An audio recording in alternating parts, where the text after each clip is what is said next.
So with that, let's talk about today's panelists. So we have four panelists from four different companies, and I'll give them a chance to introduce themselves. So first, let's go with Holly from Expedia Group. Holly, do you want to say something about yourself?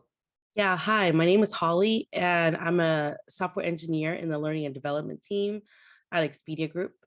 One of the things that I do is really involved with mentorship. I'm a highly motivated mentor, which is a program that's within our company that's specifically around mentorship. Cool. Thanks, Holly. Andrew. Hi, I'm Andrew. I'm a program manager at Instacart and within our people development team, and I run our mentorship programming. So we run programs in engineering, launching student product, as well as sales in our care organizations. As well, I support our LMS and our learning tools. Awesome. Awesome. Thanks, Andrew. Natalia, do you want to introduce yourself? Sure. Hi, everyone. My name is Natalia Lemchuk. I'm with LinkedIn. I'm in the Enterprise Productivity Engineering team. I am a product manager there, and I focus on multiple products, one of which, and one of my favorites, is mentorship at LinkedIn. Awesome. Super cool. And Carly, finally, do you want to say hi? Yeah, happy Tuesday, everyone. I'm Carly from Dropbox.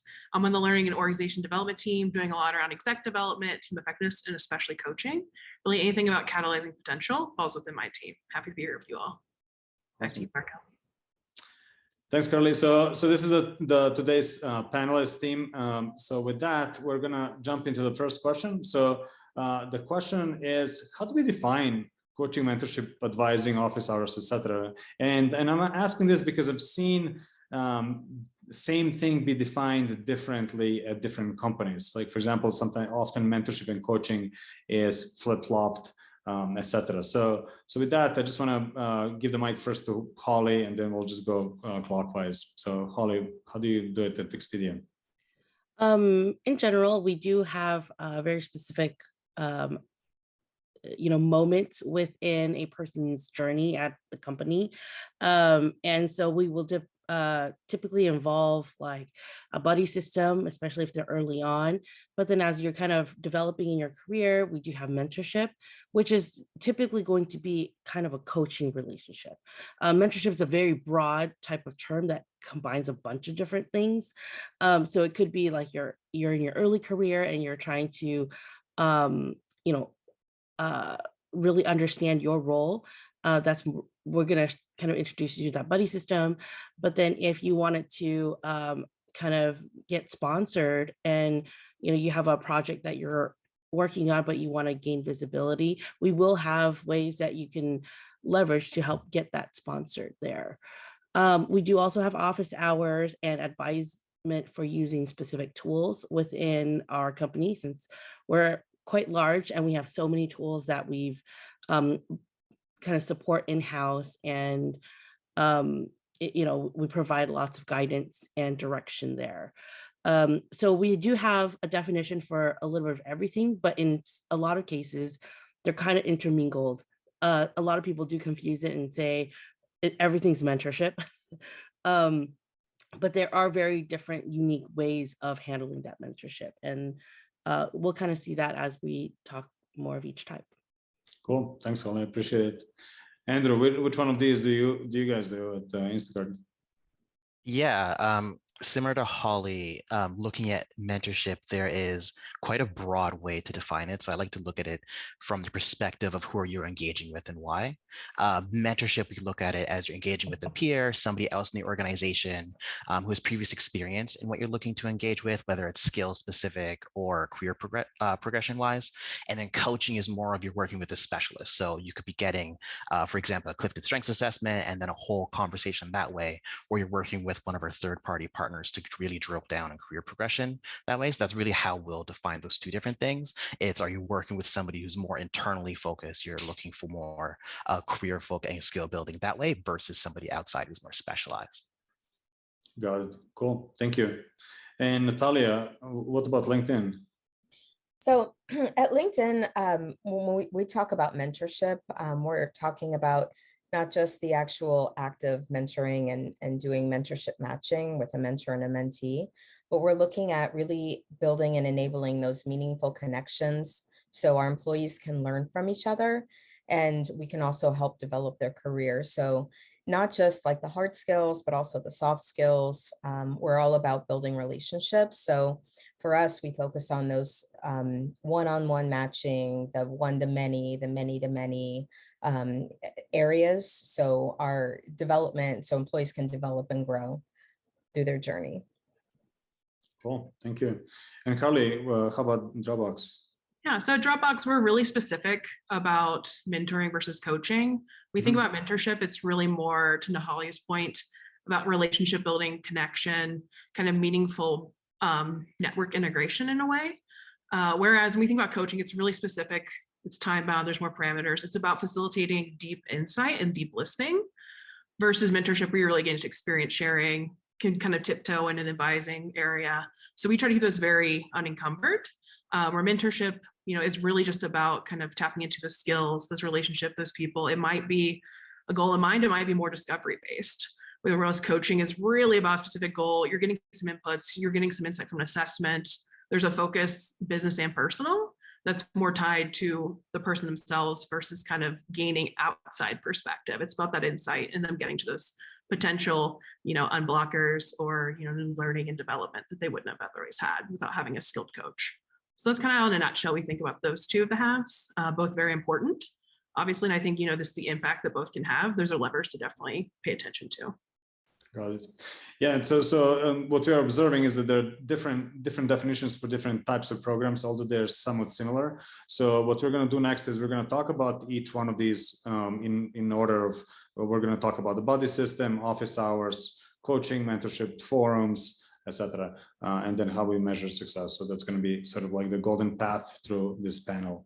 So with that, let's start with the buddy system. So Holly, I believe you mentioned that for onboarding purposes and such, you do something at Expedia. What is that?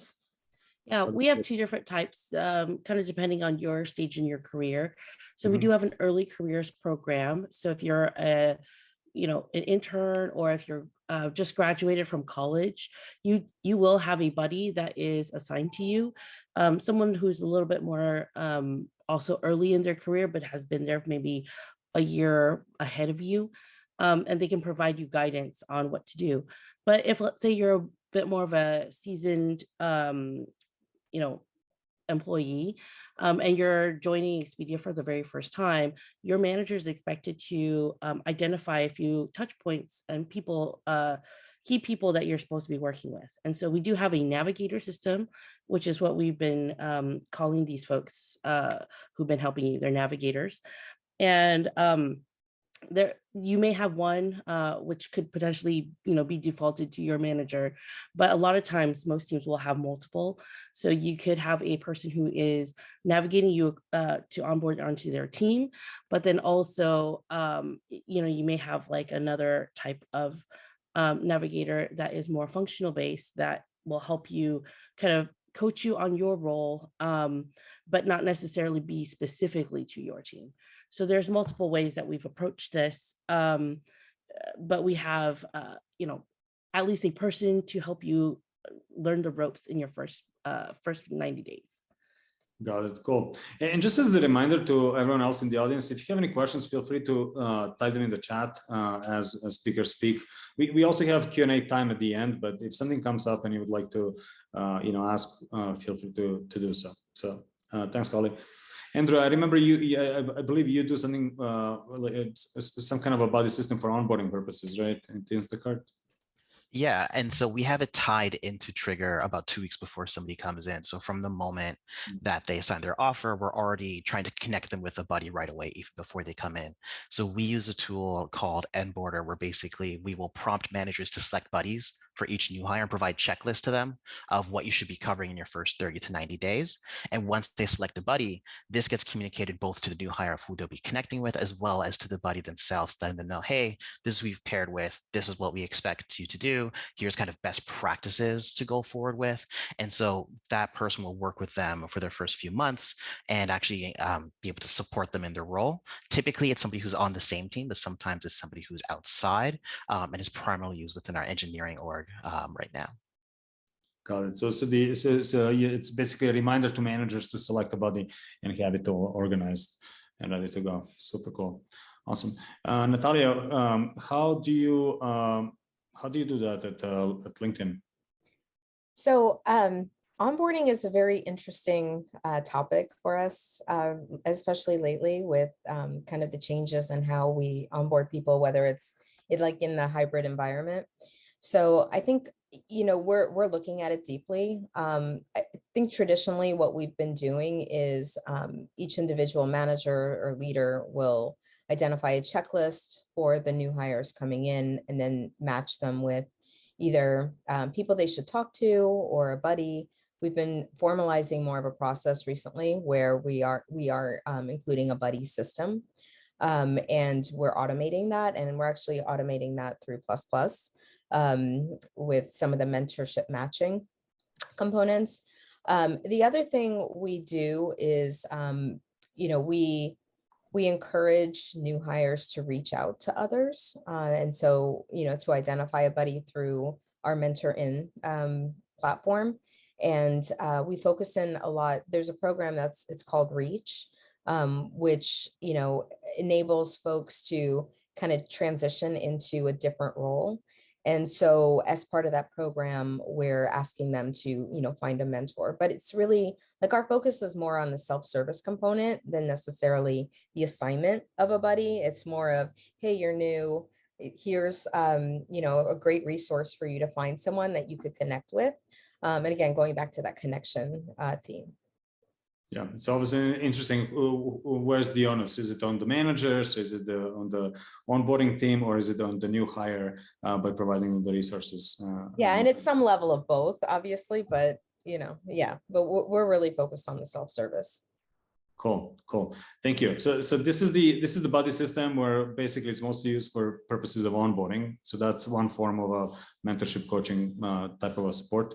So next we're going to talk about office hours and situational coaching. So this is more of a, hey, I'm stuck. I'm working on something. I'm stuck. I need to be unstuck. What are the options for me? So Holly, I believe you do something with Slack, right?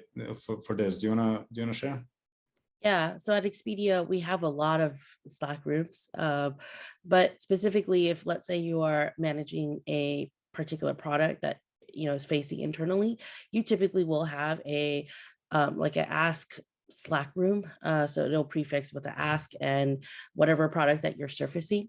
And so a lot of people internally will kind of know to flock to that room if they have any questions. And so what I've seen happen is, you know, if let's say we have, obviously we use Slack, so we have an Ask Slack room. If you have any questions on a very specific thing that you're trying to get done, or maybe you're reporting issues, you can kind of monitor that chat and see what's going on and help people live. And if, let's say, it's more complicated than something that you can work with directly in within text, then, you know, we would hop onto Zoom or some other method and really try to debug the situation and figure out what's going on. But that's one typical way that we've seen with office hours. Some folks would also have, you know, specific dedicated hours, which I have for our engineering bootcamp. And so I will have, you know, a day or two where all I do is answer questions specifically for the bootcamp material. And so that's how we handle office hours. Got it. So you do have also the more traditional sort of blocks of time allocated for office hours. Yeah. Cool. Carly, what do you do at Dropbox? I know you do something. I just forget exactly what. Yeah, I mean, we have traditional office hours for various things, but as far as situational coaching, we do something that's been really successful that I would highly recommend if you're able to do it. It's an internal coach program we call Coach's Corner. And it's really spot coaching. So pretty much anyone at Dropbox can come for 30 minutes to an hour for a session with a coach and bring whatever problem they have. It could be something about a project, it could be career related, really anything that's top of mind that you just need that external perspective. We have some intake process. We do use coaching.com to help manage some of those things. And then we have the session.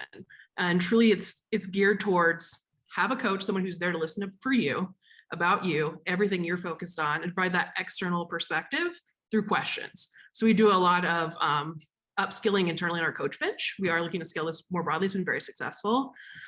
So like situational coaching, we have longer term engagements. We have coaching for executives. We're big on democratizing coaching. And this is one of those ways of doing it that's pretty low investment, but huge impact. So Coach's Corner is definitely something I love to market, something we're continuing to build.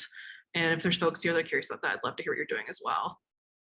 Cool. Coaching is the theme of the day for a lot of things that we're doing right now at Dropbox. Yeah, I'm looking at the chat, and it looks like there's a lot of interest in the Coach's Corner concept.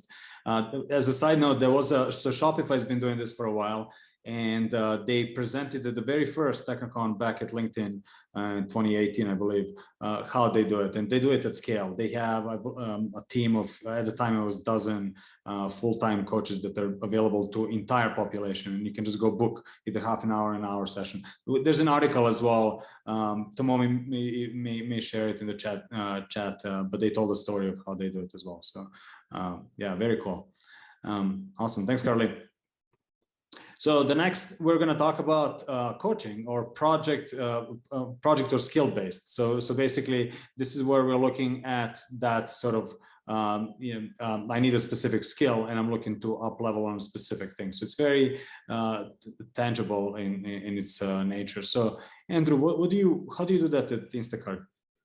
Yeah, the skill-based aspect is a big part of how, at least from our mentorship programs, are currently operating. When we have team members register to participate, we ask them to go through and write in what are the most important things they want to focus on. And the vast majority of the times they're asking for specific skills. It could be related to learning a specific programming language. It could be related to improving their documentation or understanding machine learning. And we'll have them actually go through and write in why that area is important to them and what aspect makes sense. And then we'll ask the exact same thing from our mentors. We'll go through and we'll seek out mentors that have a specific level of seniority in terms of actual skill experience. So we're talking like senior engineers and up only will go into this area. And then we'll go through and start matching participants based on their actual skill alignment. So if you're looking for somebody who is really skilled in a specific language, but you're already intermediate level, we'll make sure we find you with somebody who is potentially like a staff level engineer who knows that really, really well, so that we can actually match them accordingly. So we do this across all of our programs, and it's the most popular way that team members choose to engage with mentorship right now. Cool. Thanks. That sounds awesome. And I know, Carly, you just shared what you do at Dropbox. Anything else to add to this, given the twist? Yeah, I think with coaching, and like a big topic for us is just being intentional about all the things learning development. I think the coaching especially, looking at what are those projects that are key to the business, to certain dynamics, certain teams, just being more intentional to reinsert coaching. So we do a lot around skill-based mentorship. And of course, if there's a certain skill you need to up-level on as a leader, we have a coach for you probably. I think everyone has that stable of a million options. But just with coaching, I think it's the intentionality of looking at what you're trying to accomplish and what you can gain by having that perspective and that kind of orator and facilitator of how you're operating. So we've been a lot more intentional about looking at those key projects and how a team coach or coaching in general, there's already coaching happening, plays into the performance of that project and the people that are on the project. So I really think that's something a lot of people are hopefully thinking about, but especially in the virtual first landscape, just being intentional in how you play with the dynamics and social coaching to really support relationship, but also performance has been really key for us. That's super cool. Like I love that aspect of tying it to impact, right? To a team or individual. And so we can maybe riff off of that in the metrics section when we talk about it later. I know everyone always cares about that. And Tomomi just reminded me that back in the day, we had Justin from Dropbox talk about coaching, and he laid out the entire roadmap, and starting from very traditional sort of executive suite, C-level coaching, and then the pathway to democratizing to get to a level of Shopify or what Airbnb does with their internal programs. So it was really interesting to have that like multi-year roadmap laid out. So Tomomi shared that article as well. So yeah. Cool, thank you. So next we're going to talk about mentorship, and what we mean by how we define it here in the context of this panel is career-based mentorship. So I'm looking to get better at my own craft. So it's not about a specific project, it's not about being stuck, but it's just generally looking for guidance from somebody who's ahead of me, who's walked the path already. So let's talk. Let's talk about that. Holly, do you wanna start first? Yeah, so at Expedia, we really believe that the person who wants to get mentored, the mentee, is typically going to be in charge of their own career, and they would be actively seeking out. And so we provide a lot of different ways to kind of search for a mentor. So we actually do have some sessions that we have.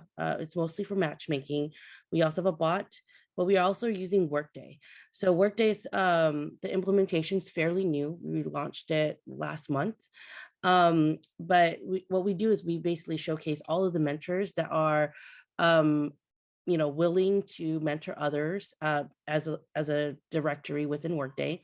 And you can see the skills that they've been tagged in, saying that I have this capability. And so in this directory, you're able to see kind of that person's profile. We do have a section for them to talk a bit more about themselves to see if that will potentially be a fit. And the expectation is, as a mentee, if you find a person that you really want to get to know and see if they can help you in your step of your career, you're supposed to reach out and meet with them, and then work with them to see if that will work out. But we have many ways, not just the very passive way of introducing folks, but we do have networking events that we get folks together.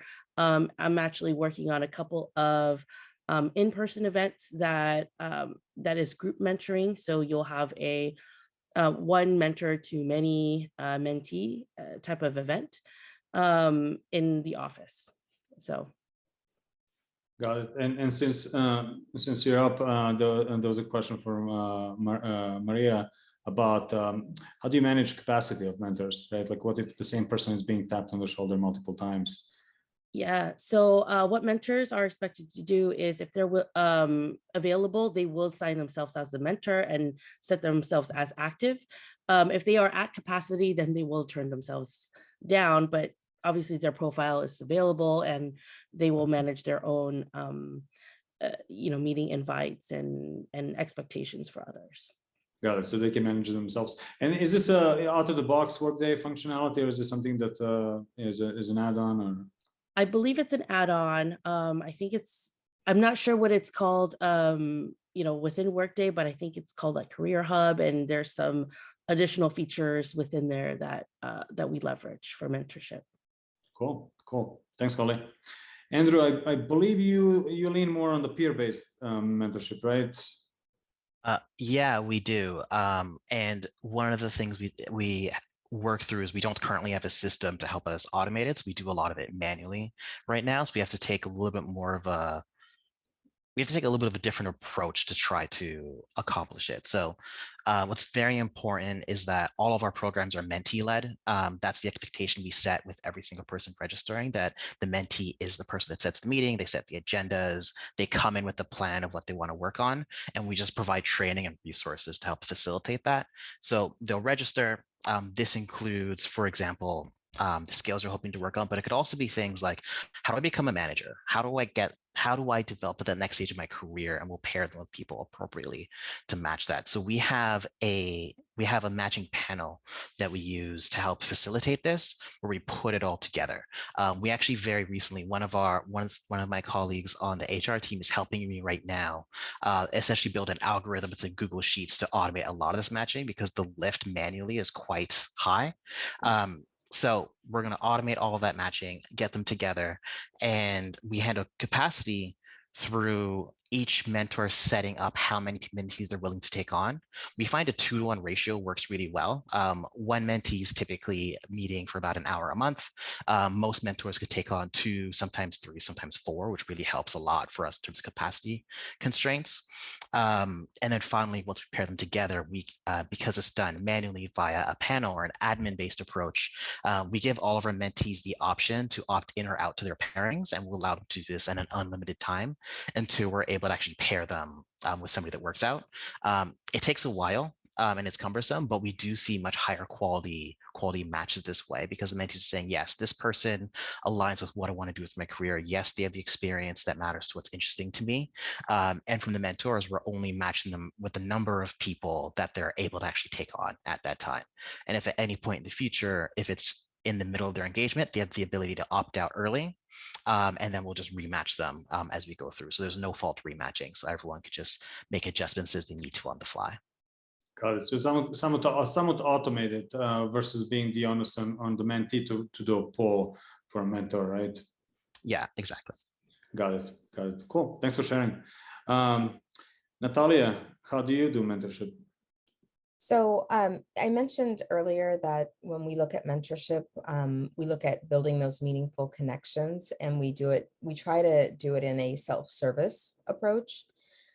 So what we focus on is enabling our employees to take ownership of their own career development.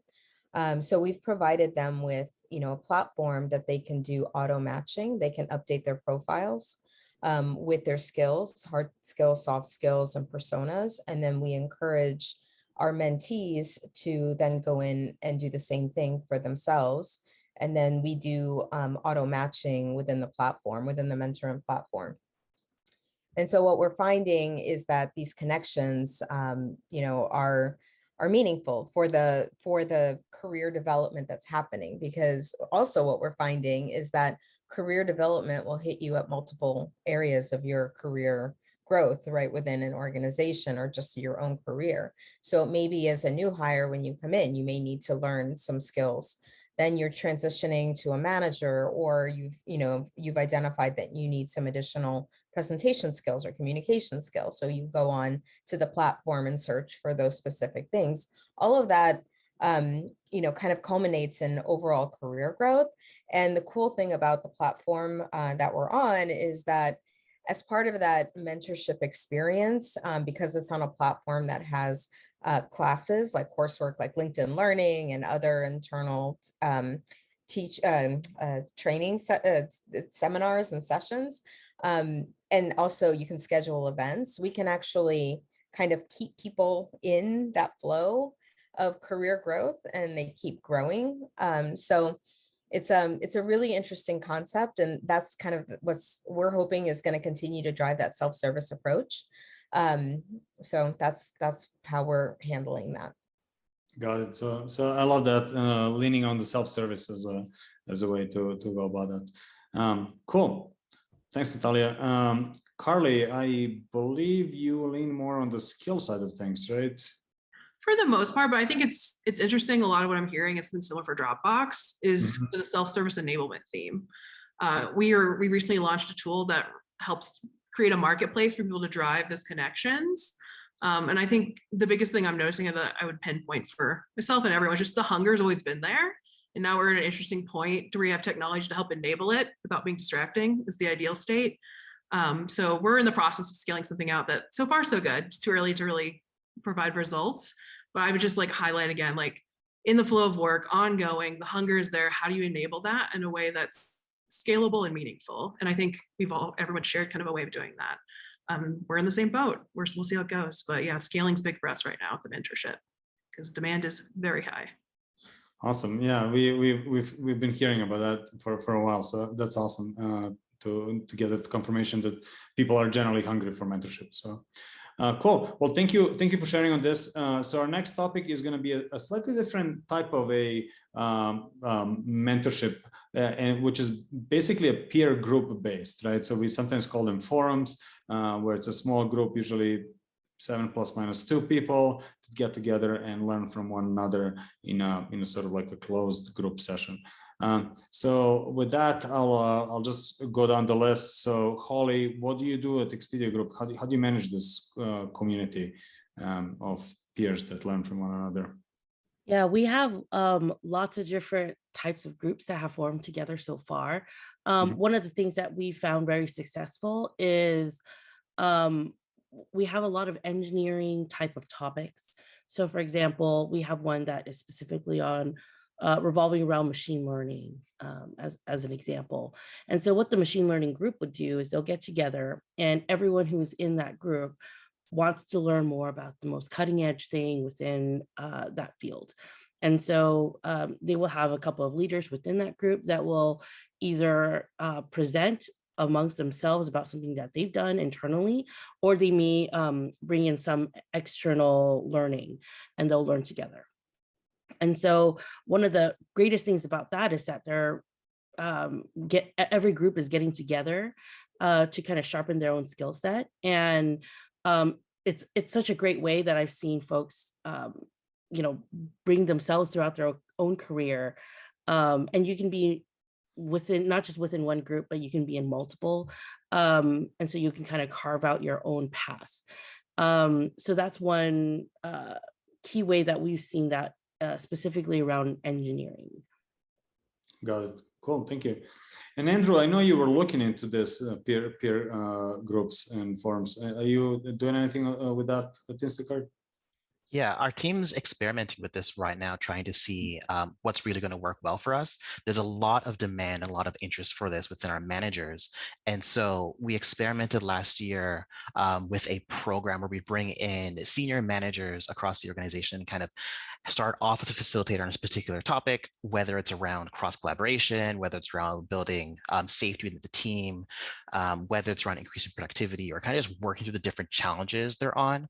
And a facilitator will get the conversation going, but really lean into allowing the team to organically work together and be able to discuss, okay, this works well on my team, this works well on my team, this does or this doesn't go well, and really allowing them to engage with peers they might not normally see. Since they spend so much time within their own specific vertical and their own specific teams, they don't often get the opportunity to interact with somebody on another end of the business. And we found that this this did overall work well, and we're looking to see how can we actually expand these opportunities to more managers and more groups across Instacart in the future. And so right now we are approaching the scaling point of how do we make this happen more regularly and for more people. Got it. So going from experimentation to scale because there's interest. So that's cool. And Natalia, I believe you do this and you lean on events as a way to manage this, right? Yeah, so we have the option to create events to handle peer group mentoring. So if there's a specific topic, so let's say you're mentoring 5 mentees and you've recognized that there's a common thread, a common topic that there needs to be some upskilling in, or they just want to learn more about it, you can schedule an event and invite those individual people to come, but you can also open it up to others as well who may be interested in learning more about that topic. And so it helps the folks you're mentoring, but it also brings in a whole new group of potential mentees or mentors in the future, right? So a mentee can easily convert to a mentor of someone else on that same topic once they've been mentored as well. So it kind of keeps that life cycle going. As far as forums are concerned, we also do have Carly mentioned earlier about the appetite for mentorship. So what we've seen also is that a lot of different teams are just spinning up different mentoring programs. And so one is a Slack channel, a group Slack channel for mentorship. So folks are just jumping in and learning within those Slack channels. So we have impromptu just groups forming. So we're actually trying to collaborate with all of these groups to make sure that we understand what's happening and we can bring them into some more automated matching. Got it. Very cool. Thanks, Natalia. And Carly, I believe you experimenting with peer pods, right? For coaching. Tell us more about that. Yeah, so peer groups, pod coaching is something we're doing. Marketing it has been extremely successful to the point where okay, how do we scale this to the whole business? To date, we've been using it as part of programs to kind of reinforce learning, have support from other leaders across the business, really a good opportunity to build a community of leaders in general. And these are usually smaller cohorts within a larger cohort tied to a leadership development program. But what we're noticing is there's such a hunger just for connection. I mean, speaking to the hybrid and the virtual first, having a space and a format that's structured enough to enable folks to come, show up, know what's expected and engage without it being over-engineered has been like really crucial. So typically in these sessions, we'll have like a couple topics, but really it's about bringing your challenges and kind of in the flow of work, things that folks are working on to get that insight, whether it's a coaching perspective, because we usually do have a coach involved in these pods, or a facilitator of some sort, but also from the other leaders. A lot of the learning and kind of relationship building that's happening that's supporting higher impact is kind of blossoming in those groups. So it's something we're looking to scale. So I'm going to tell you, like, there's some like organic things happening and wanting to have kind of a say in what that looks like and how that formulates and continues.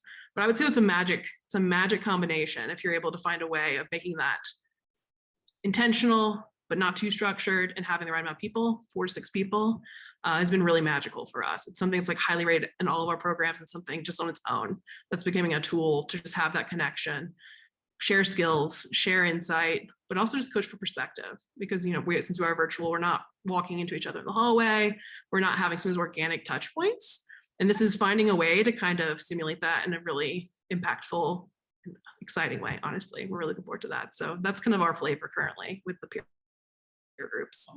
Awesome. Yeah, I also had experience starting a couple of those at Twitter, and that was super popular as well. One story that I remember also is from Autodesk, and maybe we can share it in the Slack channel, Tomomi. But Autodesk uses group coaching for their new engineering managers. And so they basically, after they take you to the entire engineering management development program, the final step is, here's your cohort that you can meet on a set interval and ask questions. And I think they usually have a moderator in those pods that are more seasoned engineering managers. So that's something that they shared at TechKnowCon, I believe last year. So it worked out really well for them. So cool. So it's good to see that peer groups are working across the industry. So thank you all for sharing. So the final conversation we have today is about metrics. This is always the popular one. How do you measure success? Like, what matters to you? What do you track? What are the metrics, right? So with that, Holly, do you want to take it away? Yeah. So one of the things that is really difficult for us is really ensuring that we have the right metrics in place.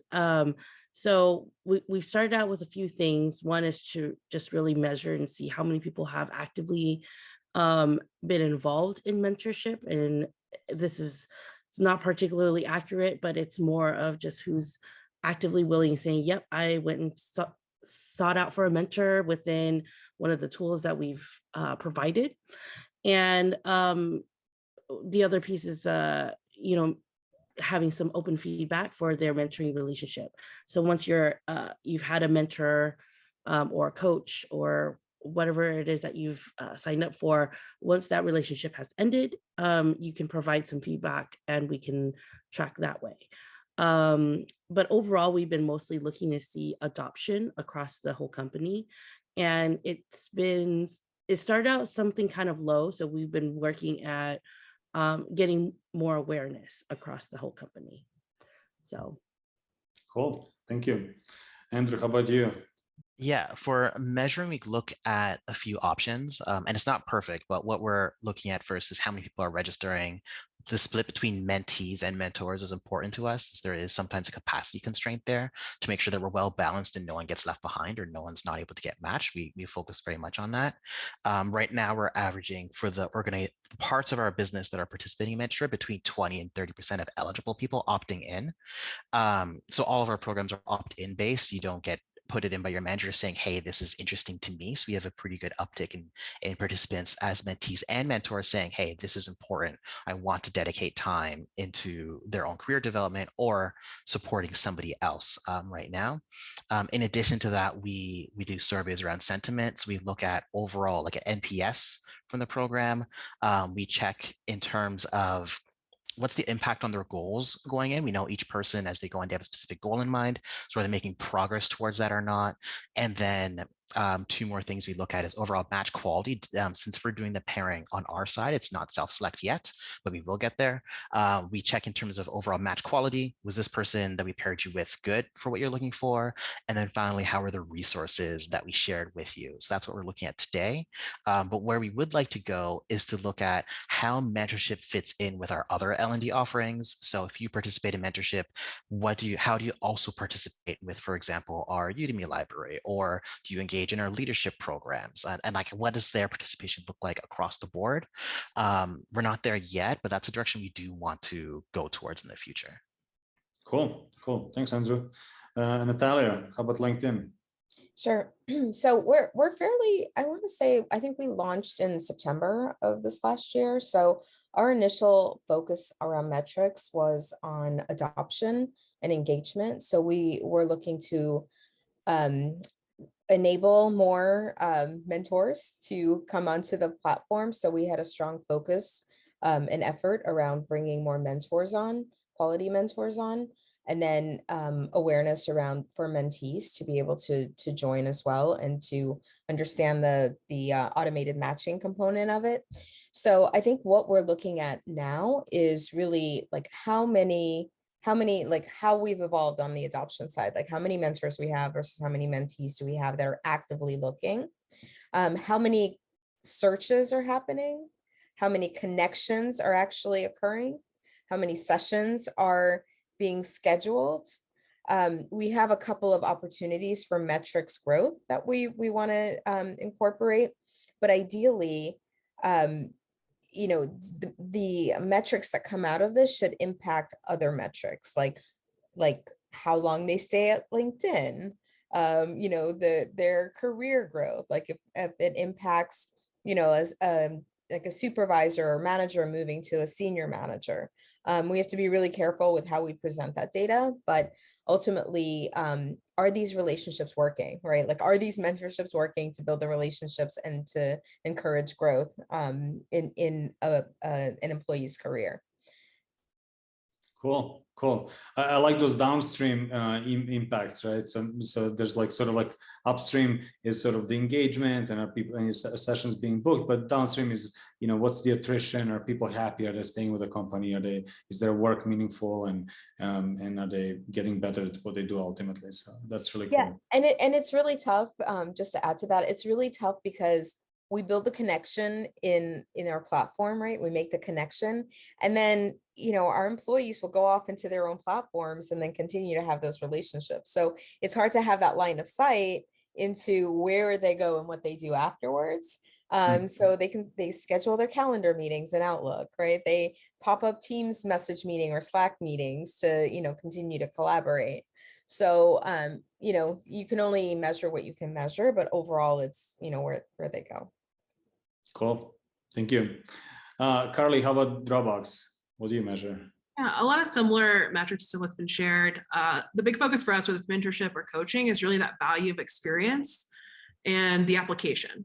Are they learning something that actually applies to the job or that they can use in their day-to-day? Really getting a sense of the value add to the experience that they're having. Similar around sentiment, especially with mentors and coaches, some performance metrics to make sure we're getting the most impact that way, managing things appropriately.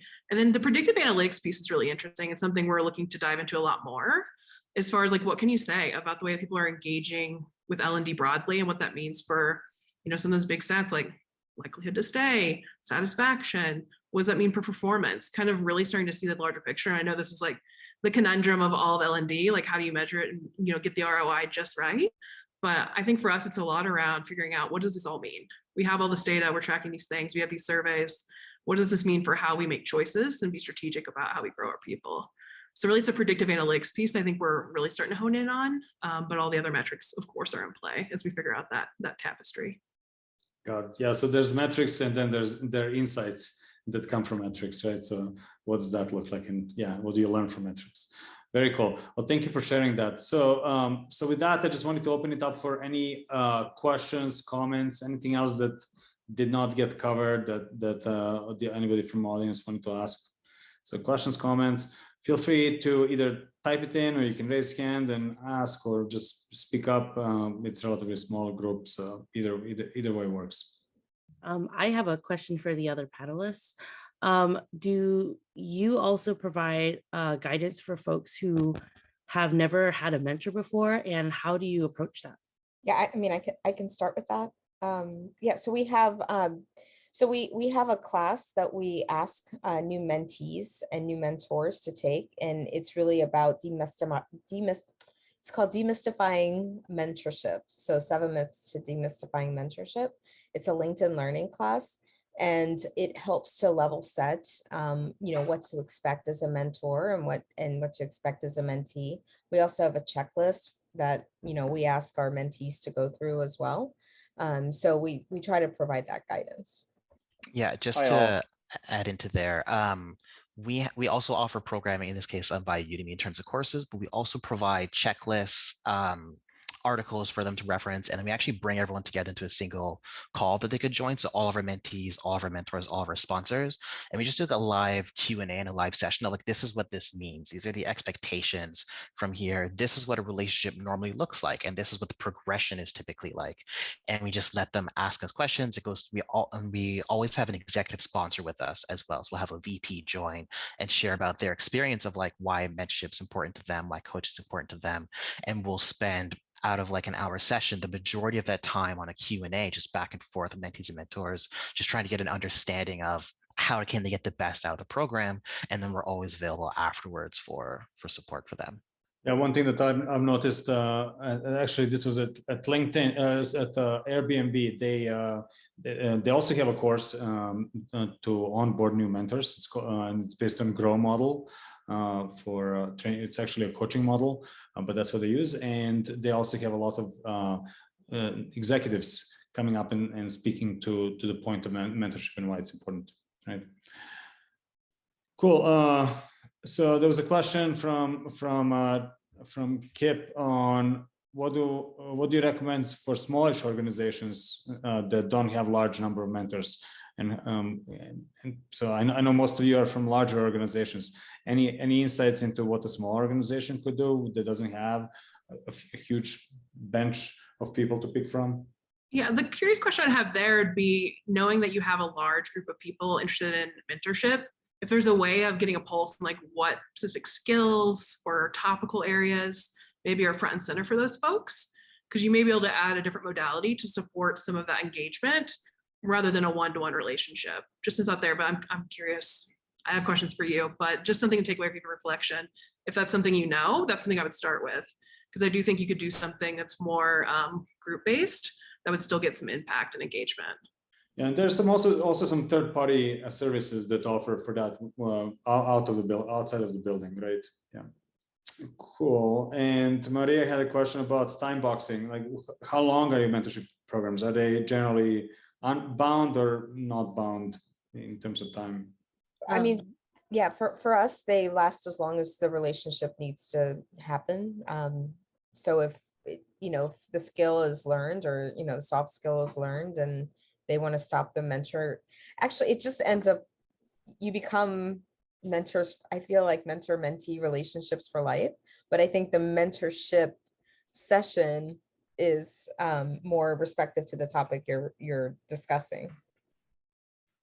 To kind of add to that, so at Expedia, we do provide checklists for mentors and mentees, and what we typically do is we give them a little bit of a sense of when a mentorship relationship will end in terms of the activeness, because sometimes a lot of people don't really know when they're not really progressing or when it's actually hit a certain point. So we provide some guidance there, although I do think a lot more people could get a lot of value from actually seeing it live. Yeah, and to add to that, many of these relationships, because they can't go forever, there are some individuals who will get what they need out of it and be like, okay, so now what? Do we just keep meeting? Do I not meet? What do we do now? And so we have some time-bound elements that's kind of prompts for them of like, hey, are you still meeting? Is this still important to you? Do you want to match with someone else? Are you done? So we run typically quarterly check-ins in terms of surveys and options for them to rematch or not, and then we'll have a schedule as well for how often we do training. Many relate as well as they have the opportunity to just kind of keep going and opt in to stay connected. But for any individual who's unsure about how to end, it gives them an out at that time point of like, okay, cool, I got this email, I got this message, I know I could safely exit at this point. And I know we've been talking a lot about how to train mentors. Tan had a question on what about mentees? Do you provide any support to mentees on how to be good mentees? Yeah, at Dropbox, it's like a one-to-one. Mentors and mentees get training and resources, especially with us wanting mentees to be the driver of career growth, career development. It's almost where we index more, I'd say. Just make sure they know how to maximize like the conversation, setting the agenda. How do you receive the information? What do you do to turn that into action? Things like that. So I would almost start with mentee. I'd love to hear from the rest of the panelists, but that's definitely where we've indexed more to make sure folks are able to drive appropriately and get what they want from the relationship without it being so much on the mentor, especially if you have availability issues with a lot of mentees, not a lot of mentors. I want to echo Carly. We do provide exactly the same amount of content and resources for mentors and mentees alike. And in fact, one of the things that's very interesting is that there's some folks that we've encountered that are kind of in the middle of their career where they could be both a mentor and a mentee at the same time in the same program for their own levels. And we do have some guidance for that for those folks as well. Like you can provide folks with earlier career guidance, but also assist in getting help from people that are more senior than them. Some folks don't even really think to ask for that, but it is an area that we've been really trying to focus on as well. What comes to mind is there's a visual from one of the Napoleon Hill books that basically has you with somebody who pulls you like a mentor, and then somebody you pull like a protege or a mentee, and then a peer group around you. Like, so that's kind of like that sphere of like, sometimes we're mentees, sometimes we're mentors, sometimes we're peers, and we're all of the above, right? So cool. So with that, I want to thank the panelists. I'm just observing the time. So I want to thank the panelists for this awesome conversation. We have more panels coming up. There's also a conversation next week. It's going to be an interview with Fabien from Essence. So it's more of a VP of engineering conversation on how he transformed a retail company into a technology powerhouse and increased the engineering workforce by 5x, and everything that he's done over the couple of years to do that. So I think it's going to be a very interesting conversation. It's a little bit on the smaller side. So it's a company that went from 50 to 250 engineers, but it's just a remarkable story. So I'm looking forward to that. You can find more about that on techknowcon.io and just hop into our site where we list all the events. So with that, thank you all. Great conversation. Thank you, panelists. Thank you for sharing. Super appreciate it. We will be providing the video of this and the summary as well. So stay tuned for that. You'll get it usually via the email list. So see you next week or next month.